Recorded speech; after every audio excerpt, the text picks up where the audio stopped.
21절에서 24절입니다.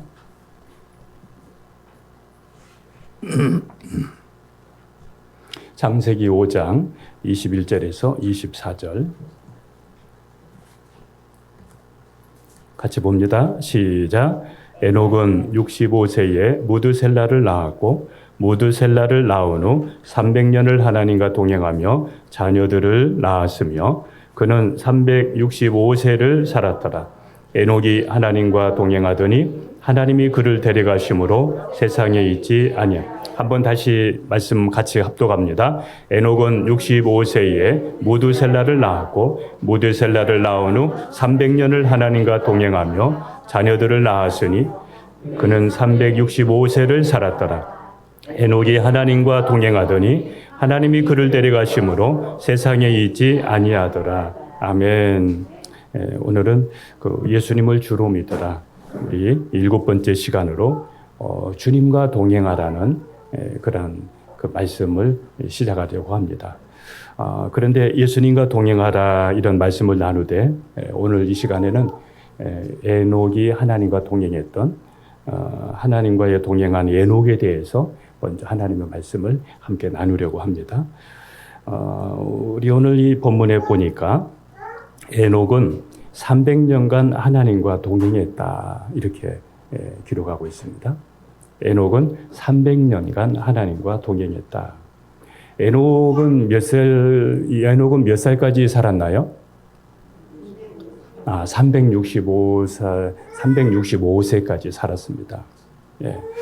365세까지 살았는데 에녹이 365세까지 살고 죽은 게 아니라 365세까지 살고 산 채로 천국을 갔습니다.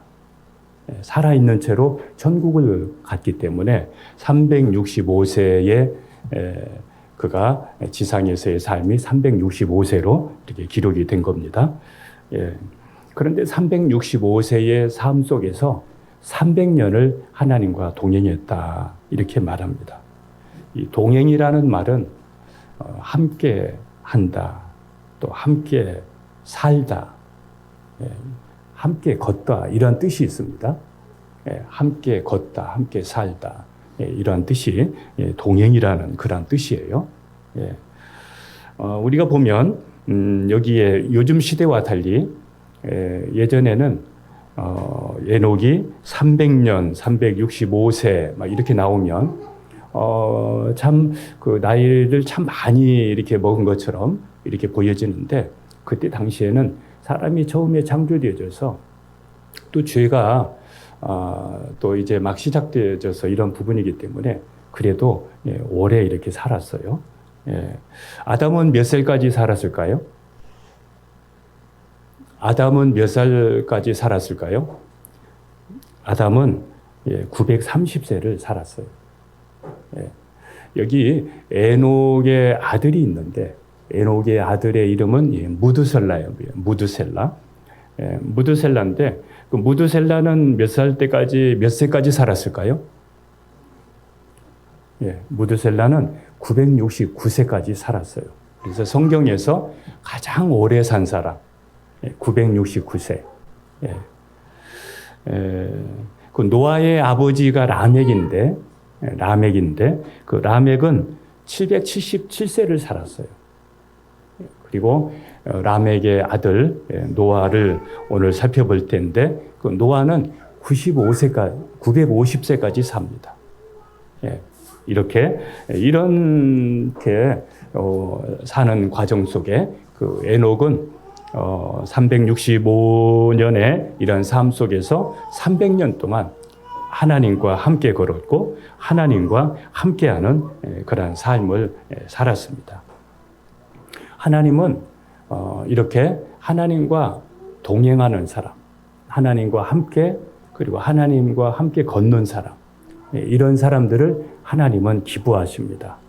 우리 히브리서 11장 5절을 한번 보겠습니다. 같이 갑니다. 시작. 믿음으로 에녹은 죽음을 보지 않고 옮겨졌으니 하나님이 그를 옮기심으로 다시 보이지 아니하였느니라. 그는 옮겨지기 전에 하나님을 기쁘시게 하는 자라 하는 증거를 받았느니라. 예. 자, 에녹은 옮겨졌다 그랬는데 살아있는 채로 천국으로 하나님이 데려가셨습니다. 그런데 하나님이 데려가시기 전에 에녹은 하나님을 기쁘시게 하는 자라 이러한 증거를 가졌다 이겁니다. 에녹은 하나님을 기쁘시게 하는 사람이었다. 자, 이걸 보면 에녹은 하나님과 동행했고 하나님과 동행하는 것을 하나님은 기뻐하셨다는 것입니다. 에녹의 이러한 삶을 보면 여기 보면은 한번 보세요. 우리 아까 읽었던 창세기 5장 22절에 보면 에녹은 무두셀라를 낳은 후 300년을 하나님과 동행하며 자녀들을 낳았으며 그랬어요. 그 에녹이 한 일은 특별히 다른 것이 별로 없어요. 그냥 하나님과 동행한 거. 하나님과 동행하고 자녀 낳는 거. 이게 그 에녹의 한 일이었어요. 그런데 이러한 삶을 하나님이 기쁘시게 여겼다는 거예요. 하나님이 기뻐했다는 거예요. 여러분도 이렇게 주변에 있는 사람들 중에 참 믿음이 신실한 사람들을 우리가 볼 수 있거든요. 그 믿음이 신실한 사람들을 이렇게 보면 그 사람들이 하나의 특징이 있는데 그분들을 보면 오직 하나님 신앙이에요. 신실한 사람들을 보면은 오직 하나님 신앙을 가지고 있어요. 또 오직 말씀이에요. 말씀대로 살려고 그러고 말씀대로 행하려고 그러고 말씀을 벗어나지를 않으려고 그래요. 오직 말씀. 그래서 한 말씀에 막 생명을 거는 이러한 사람들을 우리가 보게 돼요. 또 정말 신실한 사람들을 보면 오직 기도예요. 기도. 자, 오직 하나님, 오직 말씀, 오직 기도. 그런데 에녹도 얼마나 하나님과 동행하면서 하나님 중심으로, 하나님 말씀 중심으로 이렇게 살았으면 하나님이 그의 삶을 보면서 기뻐하셨겠어요. 그래서 그 기뻐해서 너무 좋아서 에녹을 그냥 이 땅에서 죽지 않도록 그냥 살아있는 채로 천국으로 그를 데려갔다 이 말이죠. 여러분, 하나님은 누구를 좋아하시느냐? 하나님은 어떤 사람을 어떤 모습을 보고 기뻐하시느냐 하면 하나님과 동행하는 사람, 이렇게 하나님 중심으로 살아가는 사람, 이런 사람을 하나님께서는 기뻐하신다는 것입니다. 일평생 하나님과 동행한 이러한 에녹의 삶은 예수님이 하나님과 동행했던 그 삶을 보여주고 있습니다. 예수님은 하나님이셨는데 예수님은 하나님과 동등됨을 취할 것으로 여기지 아니하시고 자기를 낮추어서 하나님께 죽기까지 복종하시면서 이 땅에 오셔서 십자가에서 예수님은 돌아가셨습니다. 이렇게 예수님의 삶은 철저하게 하나님과 동행하는 삶을 사셨고 또 하나님과 함께하는 삶을 사셨습니다. 이 에녹의 삶도 이 예수님의 이런 모습을 우리에게 보게 하는데 특별히 여기서 우리에게 중요한 부분들은 예수님을 주로 믿는 우리들은 예수님과 동행하는 이러한 삶을 살아야 된다는 겁니다. 예수님을 주로 믿는 저와 여러분들이 철저하게 하나님 아버지의 뜻을 따르고 예수님이 원하는 삶을 살고 그래서 이렇게 철저하게 예수님과 동행하는 이러한 삶을 우리가 살아가야 되는데 이 에녹의 삶이 예수님의 삶이 우리 믿음의 사람들의 살아가는 삶의 모습입니다. 저와 여러분들이 이렇게 하나님과 주님과 동행하는 삶을 살 수 있기를 주님의 이름으로 축복합니다. 신앙생활 어떻게 하면 잘할까? 신앙생활 누구처럼 하면 될까? 우리가 이런 생각을 가질 수 있는데 예수님처럼 하면 틀림없습니다. 예수님처럼 하나님께 자기 자신을 낮추고 하나님의 말씀에 죽기까지 복종하시면서 하나님의 뜻을 따랐던 것처럼 우리가 이렇게 예수님처럼 하나님의 말씀을 대하고 하나님을 대하면 우리의 신앙생활 틀림없습니다. 한번 에베소서 5장 15절도 한번 읽겠습니다. 시작. 오직 사랑 안에서 참된 것을 하여 범사에 그에게까지 자랄지라. 그는 머리니 곧 그리스도라. 예.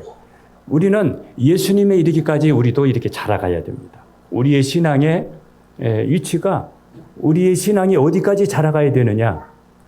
예수님이 하나님께 했던 것처럼 에녹이 하나님께 했던 것처럼 오늘 우리들도 이런 신앙의 자리까지 자라가고 성장할 수 있기를 주님의 이름으로 축복합니다.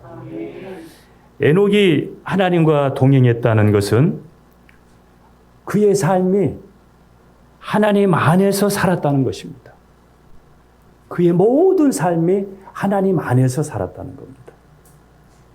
자녀를 교육할 때도 하나님 안에서 말씀을 자녀들한테 양육했고 사람과의 관계도 하나님 안에서 사람과 관계를 가졌고 그의 모든 삶, 그의 생각과 그의 마음 전체가 하나님 안에서 행해졌다는 것입니다. 철저하게 하나님 안에서 행해졌다는 것입니다. 에녹이 300년을 하나님과 동행한 것은 매일매일 하나님과 동행했다는 것이고 매일매일 동행했다는 것은 에녹이 매 순간마다 하나님과 함께하는 삶을 살았다는 것입니다. 에녹이 한 것은 하나님과 동행하면서 자녀 낳는 것뿐이었는데 그런데 하나님은 그것을 기뻐하시면서 에녹이 이렇게 하나님 앞에 동행하는 이 삶을 보시면서 하나님께서 에녹을 천국으로 데리고 갔다는 거. 우리 여러분 그 에녹이 살아있는 채로 하나님이 데려갔는데 또 산 채로 죽지 않고 살아있는 채로 또 천국을 간 사람이 또 누가 있죠? 엘리야도 살아있는 채로 하나님 앞에 갔던 엘리야가 하나님께 갈 때는 불망과 불병거를 타고 그가 하늘로 옮겨진 이런 모습을 보게 됩니다. 그런데 에녹도 이렇게 마찬가지였어요. 예. 여러분, 나도 언젠가 나도 주님과 마음만 먹으면 나도 언제든지 주님과 동행할 수 있고 하나님과 동행할 수 있다. 이런 마음을 가지지 말고 지금부터 하나님과 동행해야 됩니다. 나도 마음 먹으면 언제든지 하나님과 동행할 수 있어. 그거 교만한 겁니다. 지금 하지 아니하면 앞으로도 못합니다. 예. 예수님과 동행하라. 왜? 예수님이 나의 주인이시니까. 예. 예수님이 주인이시니까 주님이 원하는 삶을 살고 주님과 함께하는 삶을 살고 예. 이런 삶이 오늘 지금부터 여러분에게 시작되기를 축복합니다. 예.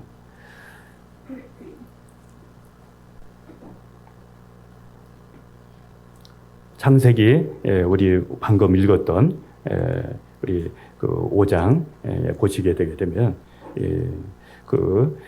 한번 다시 한번 보겠습니다. 자, 5장 21절에 보게 되면 자, 21절입니다.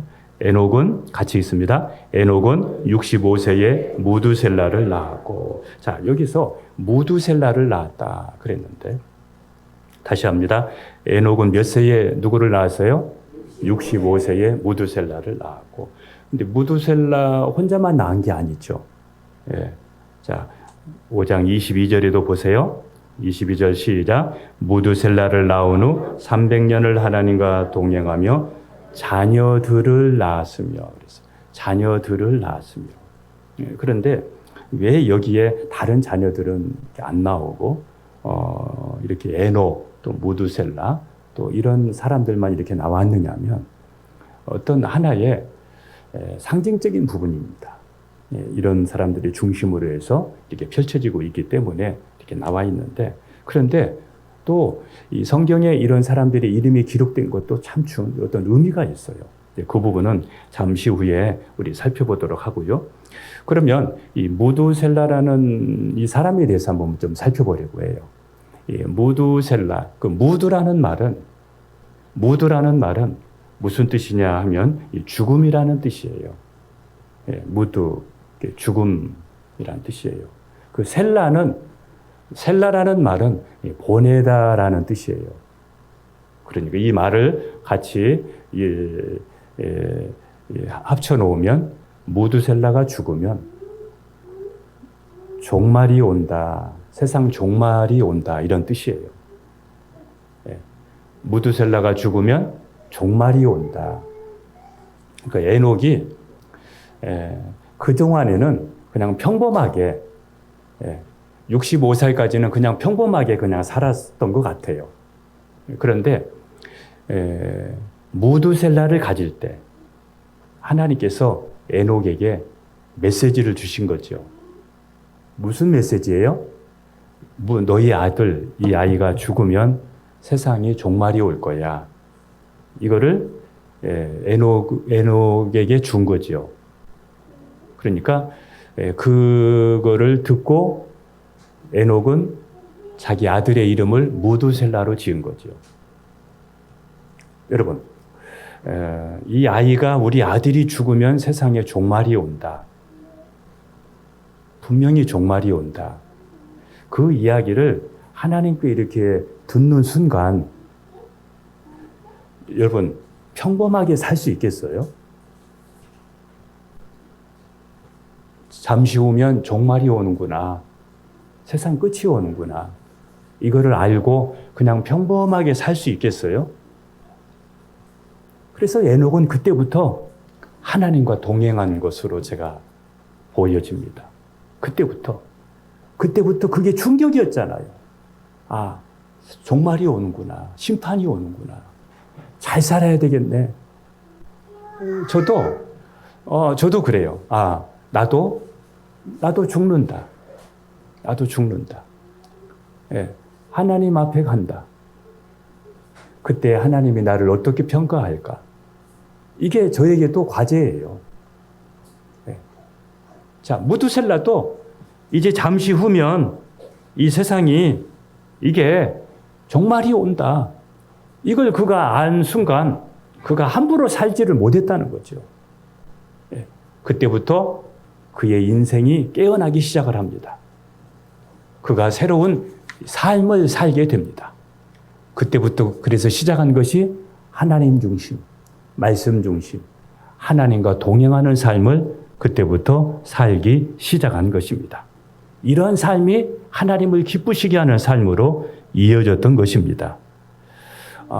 저도 그냥 주일날이면 또 그 예배 시간 되면 빠지지 않고 열심히 신앙생활을 했었어요. 그냥 평범하게 열심히 신앙생활을 했었어요.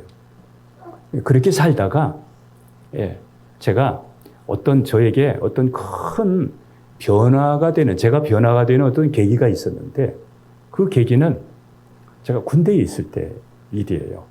군대에 있으면서 힘들고 어려우니까 하나님께 기도하게 되고, 하나님께 기도하는데 하나님께서 그때마다 기도를 응답해 주시는 거예요.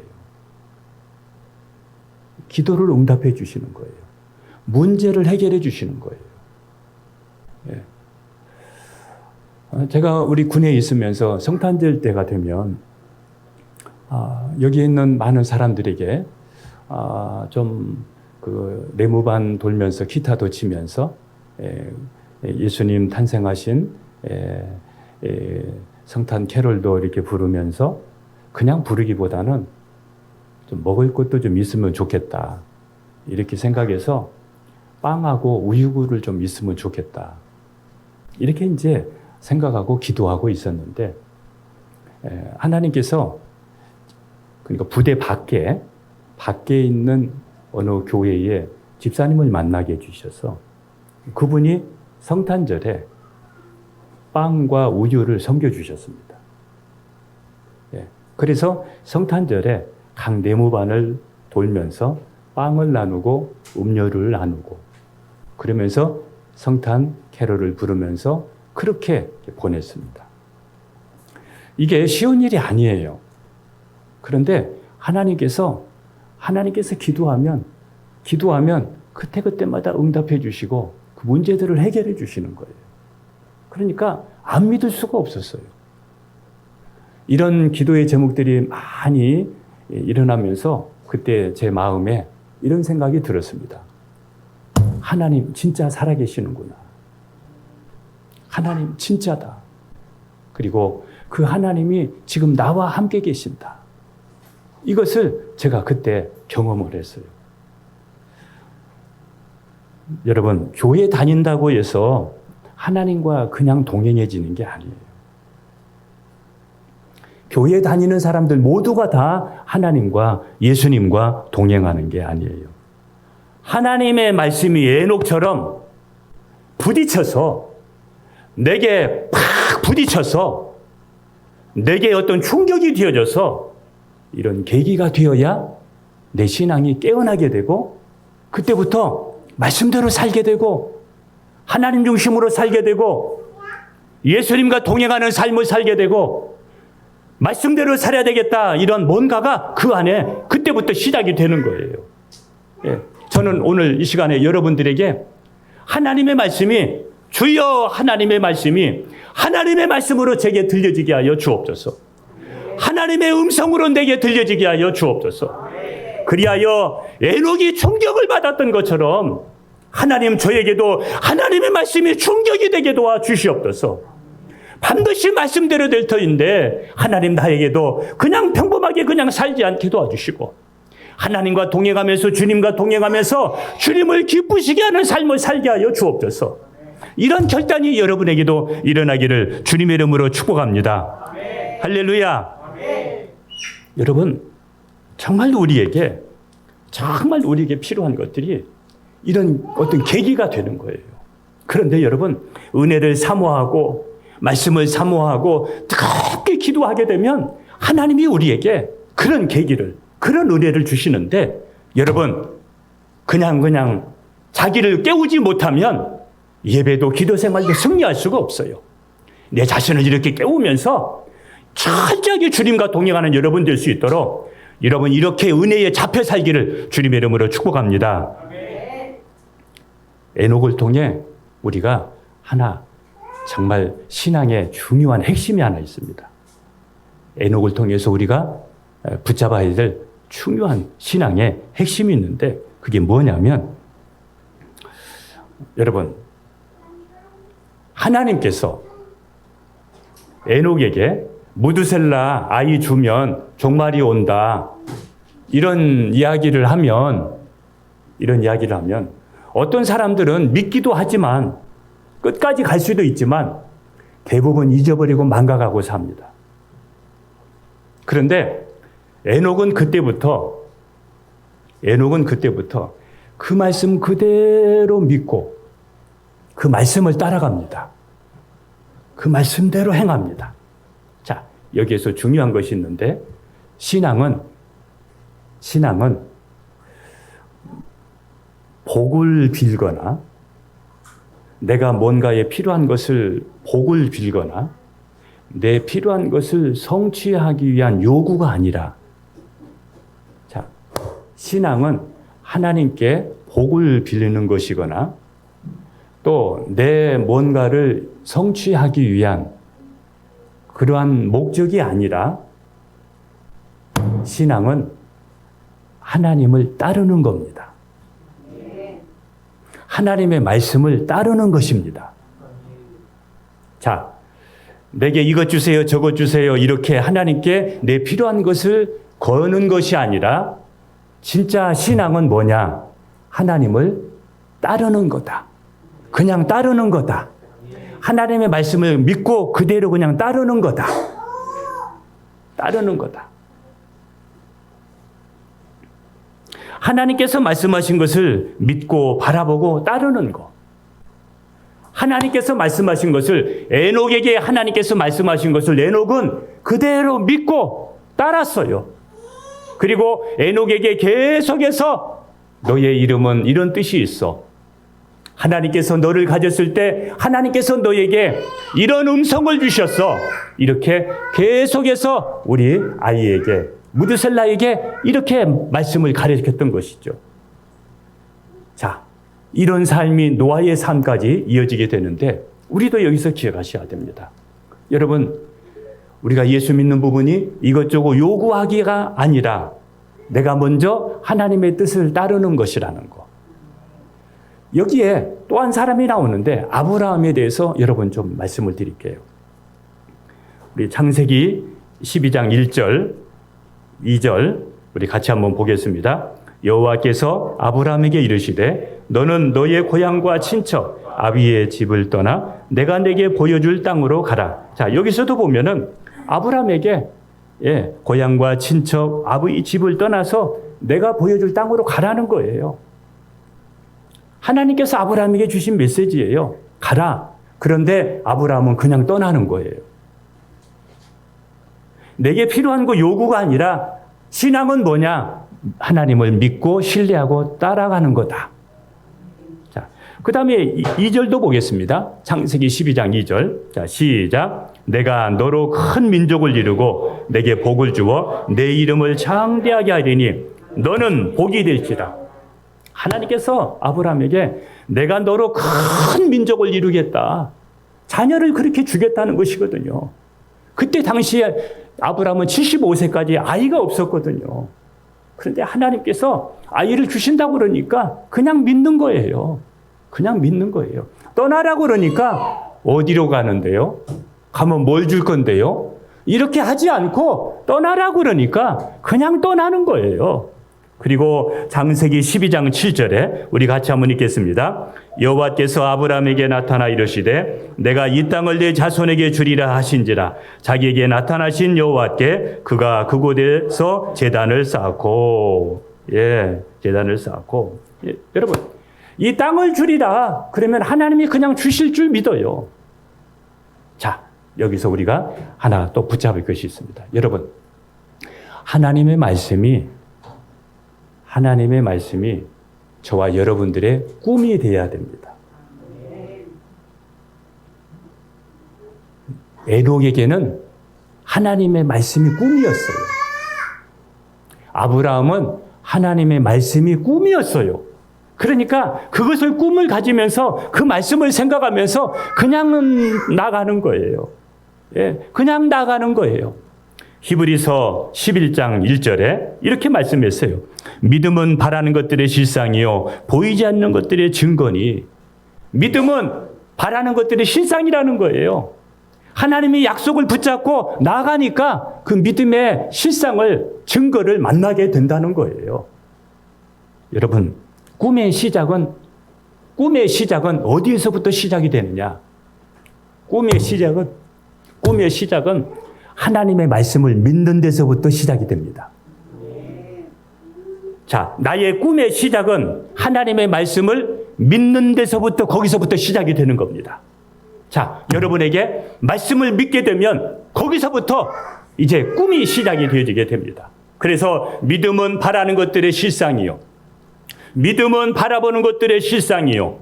보이지 않는 것들의 증거니 선진들이 이로써 증거를 얻었느니라. 여러분이 꿈이 있습니까? 여러분에게는 어떤 꿈이 있습니까? 어떤 사람은 이렇게 얘기하면 나는 꿈이 없습니다. 이렇게 얘기하는데 여러분, 꿈이 없으면 하나님의 말씀을 듣고 그 말씀을 붙잡으면서 여러분의 꿈을 만들어야 됩니다. 꿈을 만들기를 축복합니다. 내가 꿈이 있어야 살 수 있습니다. 꿈이 있어야 기도할 수 있고, 꿈이 있어야 말씀대로 살 수 있고, 꿈이 있어야 내가 깨어날 수도 있고, 깨어 있어야 내가 하나님 중심으로 살 수 있기 때문에 내가 꿈을 가지려고 그러면 내 안에 말씀이 내 안에 살아 있어야 돼요. 말씀이 살아 있어야 됩니다. 그래서 여러분, 지금 다른 것 없어도 괜찮아요. 에녹은 뭐였느냐? 에녹은 그냥 하나님과 동행하면서 자녀 낳는 것이 그의 전부였어요. 그런데 그의 삶이 하나님을 기쁘시게 하는 삶이었어요. 예. 그리고 그를 산차로 하나님 앞에 하나님 그를 천국으로 데려갔습니다. 여러분, 오늘 우리에게 다른 것이 중요한 것이 아니라 하나님 말씀 붙잡고 그대로 신뢰하면서 하나님을 인정하면서 그리고 말씀을 따라가면서 말씀이 꿈이 되고 말씀이 나의 소원이 되고 말씀이 나의 희망이 되어지고 그리고 말씀 붙잡고 기대하면서 말씀 붙잡고 인내하면서 말씀 붙잡고 승리하면서 에녹이 천국에 가듯이 그리고 이렇게 살다가 우리도 하나님 나라에 가는 줄로 믿습니다. 꿈이 있어야 됩니다. 여러분, 꿈을 가져야 됩니다. 신앙은 꿈을 가지고 나가는 것입니다. 하나님의 말씀이 여러분의 꿈이 되기를 축복합니다. 하나님의 말씀이 여러분의 꿈이 되기를 축복합니다. 왜 말씀이 꿈입니까? 반드시 말씀대로 될 것이기 때문입니다. 그래서 그냥 목표 없이 꿈 없이 살지 않고 내가 말씀 붙잡고 지금부터 기도하자. 말씀 붙잡고 지금부터 깨어있자. 이렇게 하면서 꿈을 가지고 살아가는 여러분이 되기를 주님의 이름으로 축복합니다. 그래서 신앙이 뭐냐? 지성이면 감천이 아니에요.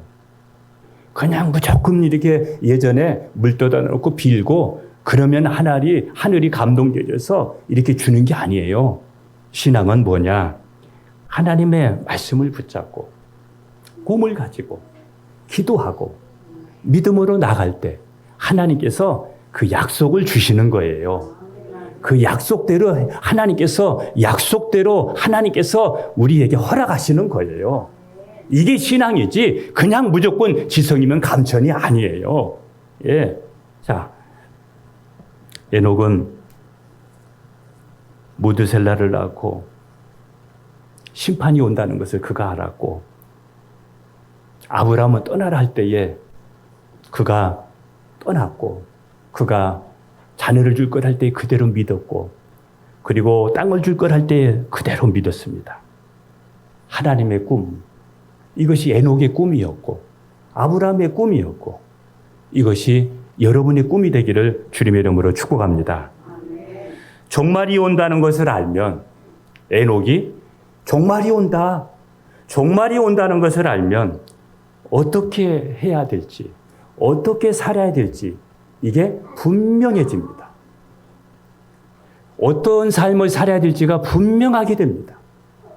종말이 온다는 것을 알면 여러분, 에녹은 세상은 지금 점점 종말을 향해 가고 있다는 것을 알고 이제 종말이 올 거니까 종말이 오고 있다는 것을 알고 에녹이 세상에 빠져서 세상의 것을 취하면서 세상 중심으로 살지 않고 에녹은 하나님 중심으로 살았다는 거예요.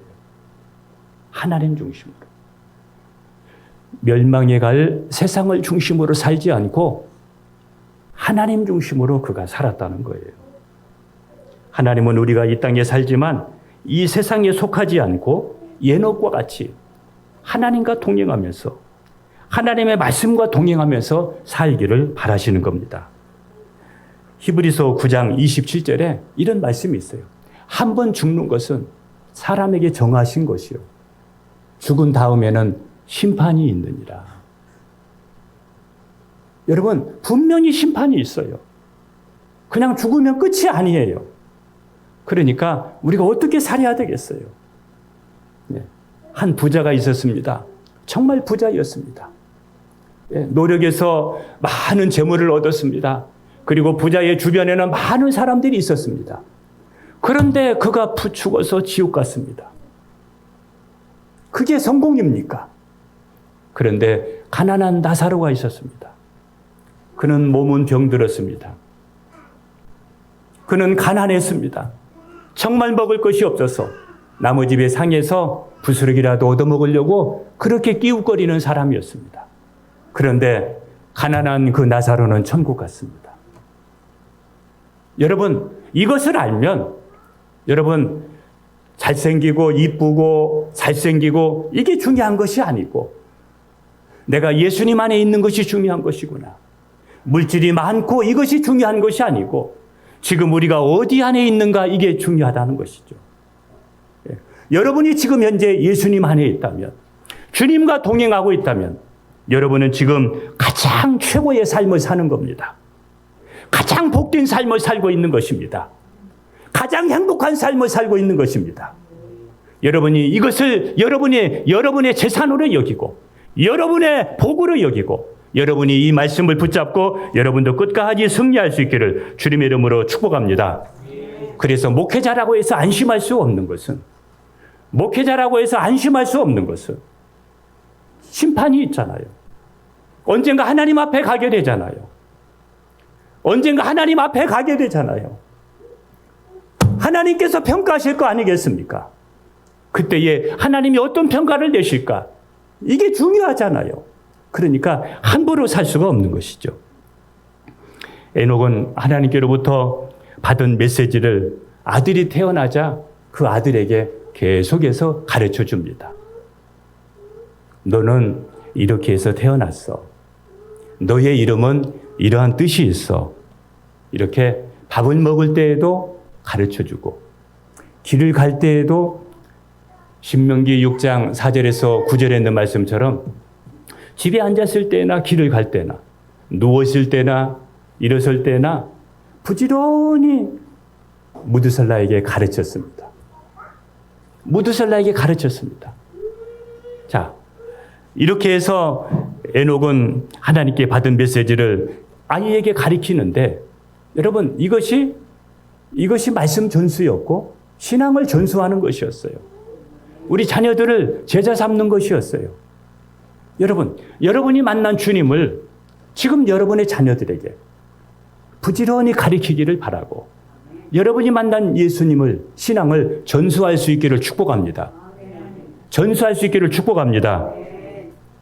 우리도 지금 이제 우리 이제 저도 결혼해서 하나님께서 그 아이가 없었어요. 아이가 없으니까 하나님 아이를 주시면 제가 그 아이를 하나님께 드리겠습니다. 예. 아이를 안 주시니까 그렇게 기도했어요. 그리고는 하나님께 그렇게 기도하고 나서 3년 되던 때에 하나님께서 아이를 주셨어요. 예. 그래서 이제 우리 아이가 자라갈 때에 제가 이렇게 얘기했습니다. 너는 이렇게 해서 태어났어. 너는 이렇게 해서 태어나서 하나님께 이렇게 서원했어. 그래서 이제 이달 말까지 이제 부대 근무를 마치고 이제 하나님의 일을 위해서 신학을 준비를 하고 또 이런 결단을 또 하게 됐던 것처럼 에녹도 마찬가지였어요. 이거를 자녀에게 늘 부지런히 이거를 가르쳤던 것이죠. 이렇게 가지고 이제 무드셀라를 통해서 또 이제 라멕에게 또 아들을 낳았는데 노아히까지 왔는데 한번 창세기 6장 9절을 한번 보겠습니다. 창세기 6장 9절입니다. 자, 시작. 이것이 노아의 족본이라. 노아는 의인이요 당대의 완전한 자라. 그는 하나님과 동행하였습니다. 여러분, 에녹이 하나님과 동행하더니 무드셀라, 라멕, 노아. 이 노아가 하나님과 동행하게 돼요. 노아가. 예. 그래서 이 무드셀라가 죽은 해에 심판이 오잖아요. 홍수가 오잖아요. 자, 노아가 하나님과 동행하게 되는데 여기 보니까 또 이렇게 말씀해요. 예. 노아는 의인이요. 의롭게 살았다는 거예요. 여러분, 여러분의 자녀들에게 하나님의 말씀이 새겨져 있으면 세상에 빠지지 않습니다. 하나님의 말씀이 그 속에 새겨 있으면 세상 중심으로 살지를 않습니다. 그래서 거기에서 의롭게 살 수가 있습니다. 저와 여러분의 자녀들이 이 세상에서 이렇게 노아처럼 의롭게 살기를 축복합니다. 그리고 이렇게 말합니다. 당대의 완전한 자라 이렇게 말해요. 네. 신앙에 흠이 없는 사람이었어요. 여러분의 신앙이 이렇게 원숙한 신앙. 예. 하나님과의 관계에서도 정말 완전한 신앙. 예. 여러분의 믿음이 주일성수든 모든 신앙생활이 허점이 아니라 정말 노아와 같이 의인이요 당대의 완전한 자라고 평가할 정도로 이런 믿음 갖기를 축복합니다. 여러분도 같대. 여러분의 자녀들도 그렇게 함께 이렇게 세워갈 수 있기를 축복합니다. 노아가 하나님과 동행할 때 노아에게 하나님께서 말씀하셨습니다. 방주를 지으라고 말했습니다. 방주를 짓는데 하나님께서 이것저것 다 재료 주신 것도 아니고 그의 가족들이 함께 방주를 만들어 갑니다. 사람들은 비웃었습니다. 우리 히브리서 11장 7절에 보게 되면 이 사람들은 그냥 협조해주고 이러기보다는 비웃은 것처럼 이렇게 보여져요. 왜냐하면 방주를 그렇게 몇십 년 동안 오랫동안에 방주를 짓는데 이런 좋은 날씨에 무슨 비가 온다고 저렇게 저 가족이 이상하다 하면서 막 비웃었습니다. 그래도 노아는 끄떡하지 않습니다. 왜 끄떡하지 않습니까? 말씀대로 될 것이니까. 흔들리지 않습니다. 비난해도 소용없습니다. 그 가족들은 오직 하나님의 약속이 있으니까, 말씀이 있으니까 그 가족들이 함께 하나가 되어져서 방주를 만들어 갑니다. 드디어 이제 비가 오기 시작을 합니다. 비판했던 사람들, 부정적했던 사람들 모두가 다 물 아래에 수장되었습니다. 노아의 가족만 구원을 받았습니다. 근데 저는 여기서 참 이 말씀을 준비하면서 저에게도 참 도전이 많이 됐는데 노아의 가족, 자, 방주에 구원받은 사람은 노아의 가족 몇 사람이 구원받았을까요? 8사람. 8사람 누구였을까요? 노아, 셈, 함, 야벳. 그리고 노아의 아내, 노아의 며느리 셋. 이렇게 8명만 구원을 받아요. 자, 여러분. 에녹에도 자녀들이 있었거든요. 무두살라에게도 자녀들이 있었거든요. 라멕에게도 자녀들이 있었거든요. 그런데 그 구원의 라인을 보니까, 이 구원받은 이 라인을 보니까 에녹, 무두살라, 라멕, 노아의 가정 8식구. 8식구밖에 없어요. 그래서 왜 다른 가족들은 그때의 이 친척이면서 형제이는데 왜 방주에 구원받지 못했을까? 왜 방주에 타지 못했을까? 그들도 안 믿었다는 거죠. 그들도 안 믿은 거예요. 노아의 가정만 거기에 탄 거예요. 여러분, 저희 집에는 우리 아들이 둘이 있어요. 자, 우리 아들이 둘이 있는데 오늘 이 말씀을 비유해 보면 우리 아들 둘이 다 구원의 이 방주에 탈 수도 있고 탈지 못할 수도 있다는 거예요. 그렇지 않아요? 자, 믿음의 가정에서 이렇게 태어났다고 해서 모두가 다 구원의 방주에 타는 것이 아니라는 거죠. 얼마나 끝까지 말씀을 기억하고 가정 예배를 통해서 신앙을 전수하면서 믿음을 지키느냐, 이게 중요하다는 것이죠. 이게 중요하다는 것이죠. 그래서 저는 우리 큰 아들의 가정에도 이 에녹부터 시작해서 노아에 이르기까지 이런 은혜가 임하기를 바라고, 저는 우리 둘째의 아들의 가정에도 이러한 가정이 되기를 저는 지금도 기도하고 있습니다. 여러분, 무두살라의 이 종말의 소식을 모두가 다 들었는데 왜 그 중에서 8명만 마지막에는 이렇게 구원을 받느냐는 거죠. 왜 어떻게 해서 이렇게 되느냐는 것이죠. 그래서 우리 자녀들도 안심할 수 없다. 우리 가족들도 안심할 수가 없다. 정말 지금 있는 우리의 자녀들이라도 잊어버리지 말자. 우리 나가서 전도는 못할 망정 내 가족만큼은 잃어버리지 말자. 잃어버리지 않을 정도로 신앙생활을 하자.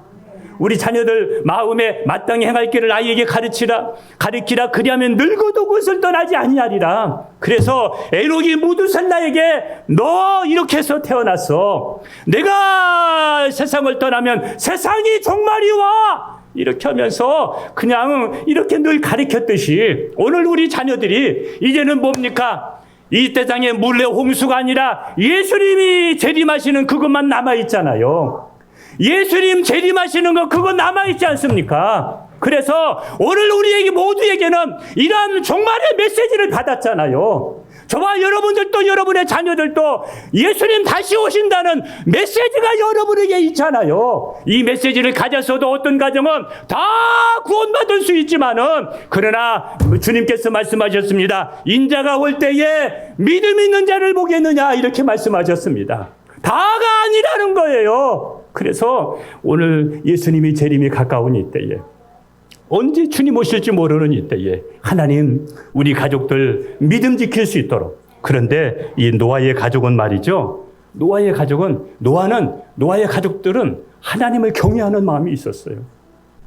하나님을 두려워하는 마음이 있었어요. 하나님의 말씀을 무서워하는 마음이 있었어요. 하나님을 두려워하고 하나님의 말씀을 무서워할 줄 아니까 그를 깨울 수가 있는 거예요. 경외하는 마음이 있으니까 그를 깨워서 그리고 함께 방주를 만들어가는 거예요. 여러분, 교회는 그리고 여러분의 가정은 지금은 핵가족화되어 있잖아요. 서로 다 이렇게 헤어졌잖아요.